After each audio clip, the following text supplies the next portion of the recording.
नमस्कार दोस्तों, मेरा नाम डॉक्टर रजनीकांत साहू है। मैं गंगाशील हॉस्पिटल में न्यूरो सर्जन हूँ। आज मैं आपके समक्ष ब्रेन ट्यूमर के बारे में बात करूँगा। जैसे कि आप लोगों को पता होगा, सुना होगा, धीरे धीरे ब्रेन ट्यूमर के केसेस काफ़ी बढ़ रहे हैं। इससे बहुत मरीजों की जान भी चली जाती है। मुख्यतः ब्रेन ट्यूमर दो तरीके के होते हैं। एक तो मेनिंजियोमा बोलते हैं, ग्लायमा। ब्रेन ट्यूमर को दूसरे तरीके से भी हम लोग डिवाइड कर सकते हैं। एक तो होता है बिनाइन ब्रेन ट्यूमर, जो कि धीरे धीरे बढ़ते हैं। दूसरा होता है कैंसरस टाइप के ब्रेन ट्यूमर, जो कि बहुत तेज़ी से बढ़ते हैं और एक तरह से ब्रेन के कैंसर होते हैं। ये काफ़ी ख़तरनाक होते हैं।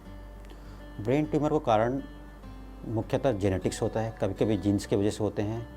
दूसरा आनुवंशिक होता है, कुछ फैमिली में ब्रेन ट्यूमर होने के चांसेस ज़्यादा होते हैं। कभी रेडिएशन बोला जाता है, रेडिएशन की वजह से भी ब्रेन ट्यूमर्स होते हैं, खासकर एक्सरे का रेडिएशन। दूसरा आजकल मोबाइल का रेडिएशन भी एक ब्रेन ट्यूमर का कारण है। मुख्यतः बच्चों में जो ब्रेन ट्यूमर होते हैं वो आनुवंशिक होते हैं, खासकर बच्चों के सिर के निचले हिस्से में, जिसको मेडुलोब्लास्टोमा कहते हैं, एपेंडाइमा। सिर के निचले हिस्से ब्रेन स्टेम में ज़्यादा चांसेस होते हैं ब्रेन ट्यूमर होने के। वयस्क आदमियों में ब्रेन ट्यूमर के कारण सिर के ऊपरी हिस्सों में ज़्यादा चांसेस होते हैं, खासकर मेनिंजियोमा होगा, ग्लाइमा हो गया। जो कैंसर टाइप के ब्रेन ट्यूमर हैं वो दो तरीके से होते हैं। एक तो जिसको बोलते हैं प्राइमरी ब्रेन ट्यूमर, जो कि केवल ब्रेन में ही कैंसर टाइप के उत्पन्न होते हैं। दूसरा, शरीर के दूसरे जगह से कैंसर के भी ब्रेन ट्यूमर होते हैं, जैसे कि ब्रेस्ट कैंसर हो गया, लंग का कैंसर होगा, लीवर कैंसर या प्रोस्टेट का कैंसर होगा। ये भी ब्रेन में दूसरे तरीके से फैलते हैं। ब्रेन ट्यूमर में लक्षण आमतौर पे ब्रेन ट्यूमर के लक्षण जनरली पता नहीं चलते, लेकिन कुछ लक्षण अगर किसी मरीजों में समय के साथ बढ़ रहा हो, जैसे कि मेन लक्षण होते हैं ब्रेन ट्यूमर, सिर में दर्द होना, लगातार मरीज को सिर में दर्द हो रहा हो, खासकर सिर में दर्द सुबह के टाइम ज़्यादा हो रहा हो या रात में ज़्यादा हो रहा हो, तो ये इंगित करता है कि ब्रेन ट्यूमर होने के चांसेस होते हैं। ब्रेन ट्यूमर वाले मरीजों में कभी कभी मिर्गी के दौरान आने के चांसेस होते हैं।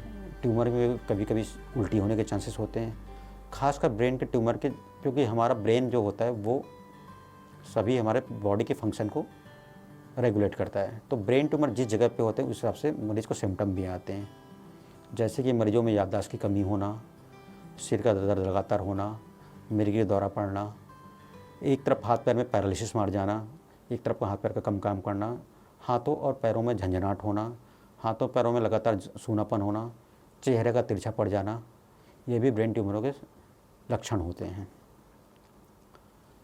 कभी इस टाइप के लंबे समय तक से लक्षण होते हैं किसी मरीजों को, तो उसको ब्रेन ट्यूमर के हिसाब से अपना इलाज कराना चाहिए। ब्रेन ट्यूमर हम लोग जनरली सीटी स्कैन की इन्वेस्टिगेशन करते हैं, साथ में एमआरआई भी करवाते हैं। किसी मरीज को अगर बिनाइन ब्रेन ट्यूमर है तो उसमें इलाज का तरीका दोनों तरफ से होता है। कुछ मरीजों में तो हम लोग दवाइयाँ देके कोशिश करते हैं। अगर मरीज़ को ज़्यादा तकलीफ है और ट्यूमर बड़ा है तो इन बिनाइन ट्यूमर में ऑपरेशन किया जाता है। ऑपरेशन में आजकल अच्छे तकनीक हो गए हैं।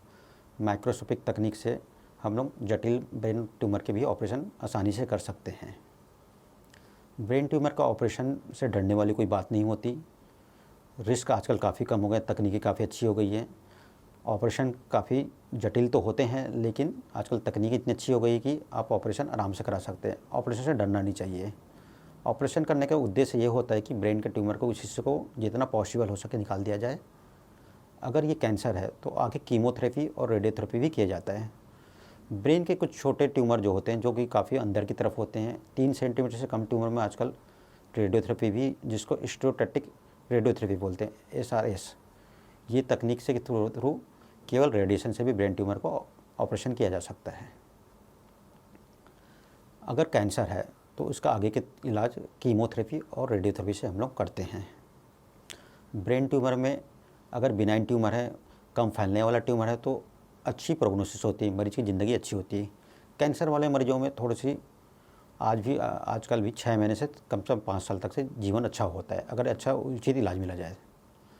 ब्रेन ट्यूमर से बचने के लिए ये है कि आप कभी भी आपको कोई तकलीफ़ हो रही हो, इन सब तकलीफ तुरंत आप अपना जाँच कराएँ। अगर सही समय में ब्रेन ट्यूमर पकड़ लिया जाए, उसका डायग्नोसिस हो जाए और इलाज सही समय में हो जाए तो मरीज़ की लाइफ अच्छी होती है। धन्यवाद। वैसे तो ब्रेन ट्यूमर किसी भी मरीज को हो सकता है, लेकिन ब्रेन ट्यूमर से बचने के लिए हमें हेल्दी लाइफस्टाइल अपनाना चाहिए, बैलेंस डाइट लेना चाहिए, रेगुलर एक्सरसाइज करना चाहिए, पानी अच्छे से पीना चाहिए तथा रेडिएशन से बचना चाहिए। खासकर मोबाइल का रेडिएशन, मोबाइल का जितना कम यूज़ करें उतना अच्छा होगा। खासकर सोते समय मोबाइल को दूर रख के सोएं, अपने सिर के आसपास ना रखें। धन्यवाद।